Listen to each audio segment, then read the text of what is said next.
Laurent, I hope all is well in France. Ryan Smith, Smith REO, Remax Properties. We'll do a quick video walkthrough of 118 East 49th. So across the street, you've got a similar style condo building. As you can see, the whole block there, similar style condo buildings. This is the building here. You got 118, 120, 122, 124. So it's a multi-unit condo building. As you can see, it's kind of on a busier street. You got a parking lot behind it, more apartments over there. The whole area is pretty much apartments. And I'll give you a little quick history about this. Is back in the early 2000s, a lot of people took these apartment buildings and converted them into condos. The market down here in this Bronzeville, Hyde Park, Gap area was pretty hot. So what they did was they dissolved the HOAs, they dissolved the apartments, bought them out, turned them into condos, set up associations. They did it to a lot of units down here, created an oversaturation of the market. At the same time, a lot of the HOAs were not, they weren't well managed. I mean, you've got 3 to 6 unit buildings. We're gonna walk in now, but you have 3 to 6 unit buildings that took over HOAs, and as the market started to crash, you get 1 or 2 units in there that go defunct, and it's hard to make up the HOA balances. So that's what's going on in this area. A lot of HOAs have defunct and caused a decline in values. At one time, these condos were $250,000, $300,000 in the early 2000s.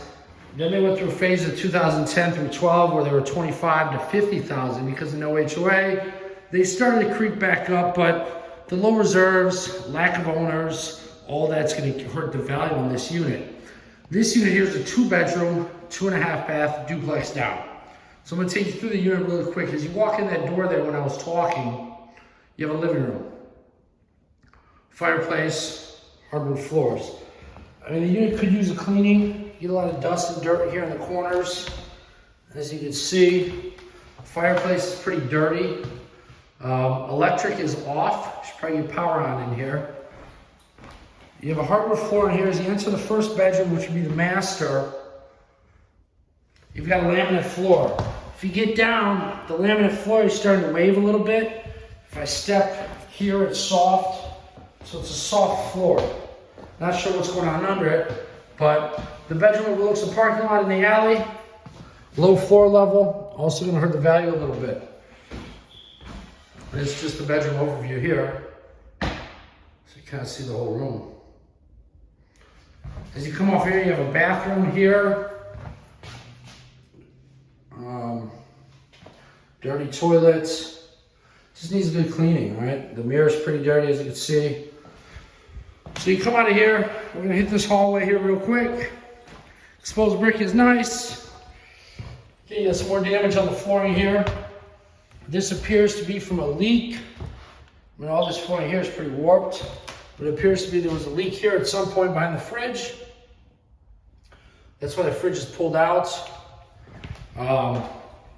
Nice sized kitchen. The kitchen's pretty big. Granite counters, black backsplash. Looks like some water damage there. And then you just see how dirty it is, right? I mean, the unit needs a deep, deep cleaning. You need to figure out the water issue before getting this thing on the market. But it does need deep cleaning and probably some preservation items such as the drywall and things of that nature.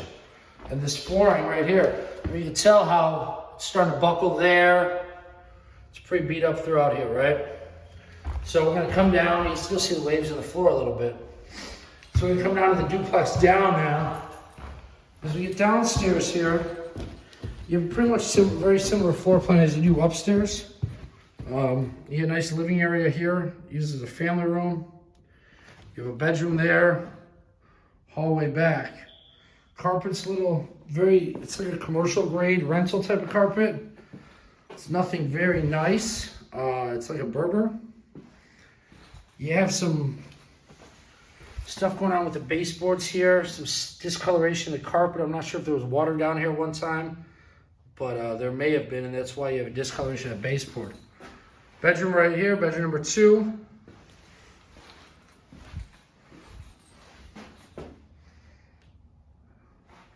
Again, you can see the discoloration of the carpet coming right off here, right? So that tells me there's water. You get this marking around the baseboards, signs that there was water down here at one time. So they come around the corner here, get your furnaces, washer, dryer. You got a bathroom here, the power is not on, so you might not be able to see this good. Dehumidifier with water up here. I don't know where this is coming from, likely from the fridge upstairs. This is where the hardwood floor was damaged. If you come here, you'll notice a bubble down in the ceiling. Kind of tap that. That needs to be taken care of if we're gonna, want it to look the best when we sell it. Get all this here. It's all from water. And you come in here, you see the discoloration stains again, one color, another. It's straight across the carpet, which tells me water came up at a certain point and it came back. If you look on this wall here, you have the same water issues. Water. This is all from that fridge line, I'm assuming. Water. So from a buyer's perspective, the unit's taking on water. Is it going to take on water again? That's the first thing the buyers think of. We have a duplex down into a garden. They have history of bringing water on. The water concerns are here. I would try to have that looked at, clean this carpet. We can't fight the HOA problems, but we can make the unit look as good as we can if we're going to get it ready to market. So I'll talk more about this in the write-up, but I wanted to give you a good video walkthrough of the unit, kind of show you what's going on here with the water intrusion and the cracking drywall and all that.